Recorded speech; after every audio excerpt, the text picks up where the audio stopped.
ये जो सर्वप्रथम हम भगवत शब्द के इसकी समीक्षा के विषय में थोड़ा सा देखने का प्रयास करते हैं। अव्यय पुरुष के स्वरूप की जो आवरण हेतु योग माया के निराकरण से आवरण रहित इस अव्यय के स्वरूप शक्तिभूत ऐश्वर्य आदि जो 6 भगों का मेघों के आवरण की निवृत्ति होने पर सूर्य किरणों की तरह स्वयं जिसमें आविर्भाव होता है, वही हम लोग उन्हीं को भगवान कहते हैं। यद्यपि जैसे हम मनुष्य हैं, वैसे वासुदेव पुत्र श्री कृष्ण जी भी मनुष्य ही थे। उन्हें हमारे ही समान उनकी भी 2 आंखें, 2 हाथ जैसे हम मनुष्यों में होती है। मनुष्य में जो मनुष्यत्व होता है, जिसके की रहने से वह मनुष्य कहलाता है, वह मनुष्य कृष्ण में भी वैसा ही था जैसा कि और अन्य मनुष्यों में होता है। इस प्रकार संसार के अन्य मनुष्यों की उत्पत्ति होती है, वैसे ही श्री कृष्ण की भी उत्पत्ति इस संसार में हुई थी। इस प्रकार वासुदेव कृष्ण ने वसुदेव नंदन में वल्लभाचार्य के भक्ति कांड के अनुसार नंद नंदन में सारे मनुष्य घट जो कृत विद्यमान है। फिर भी ऐसी कौन सी विशेषता कृष्ण में थी जिससे कि हम उन्हें ईश्वर के अवतार कहते हैं और वह ईश्वर के अवतार कहलाए। वासुदेव कृष्ण मनुष्य होते हुए भी एक अलौकिक पुरुष थे, महापुरुष थे। वो इसके अवतार थे। अव्यय, अक्षर, क्षर, इन 3 पुरुषों में से भगवान कृष्ण तीसरे अव्यय के अवतार थे। इनमें अव्यय पुरुष सामान्य पुरुषों की तरह अनुल्बण न था, अपितु यह अव्यय प्रसन्न मूर्ति थे एवं साथ ही इनमें उन दिव्य भावों का, दिव्य विभूतियों का समावेश था, जिनके की होने से मनुष्य होते हुए भी वह परमाराध्य बने।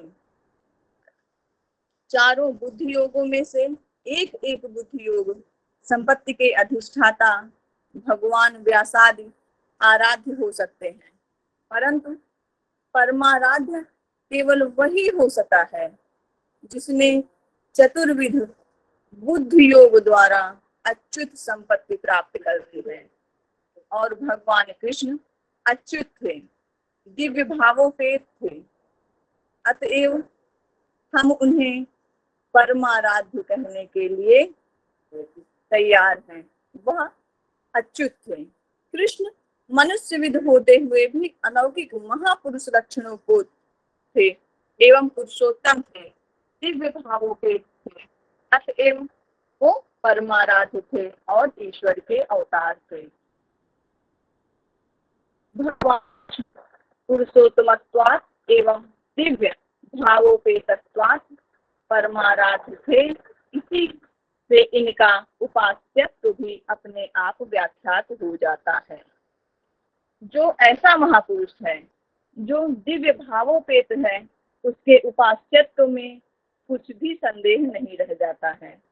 भगवान कृष्ण उपास्य क्यों बने, मनुष्य होकर भी ये ईश्वर क्यों पूजे गए, उसके दिव्य भावोपेत्वादि तो कारण है ही, परंतु जो उसका प्रधान कारण है वह है अच्युत भगवत्व।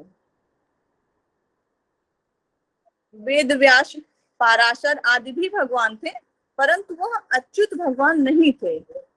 अतएव उनकी रची हुई पुस्तकों को हम लोग भगवत गीता के समान उनके द्वारा रचित पुस्तकों के पहले भगवत यह नाम नहीं लगाते हैं।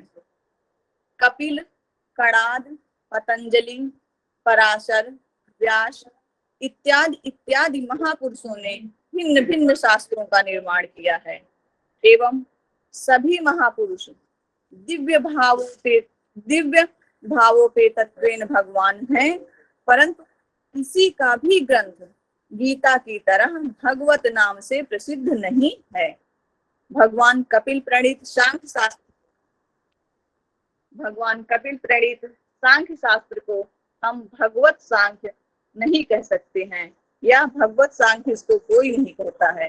वेदांत को भगवत वेदांत कहते हुए हम लोगों ने कभी नहीं सुना है। इसी प्रकार वैशेषिक दर्शन को भगवत वैशेषिक आज तक किसी ने नहीं कहा।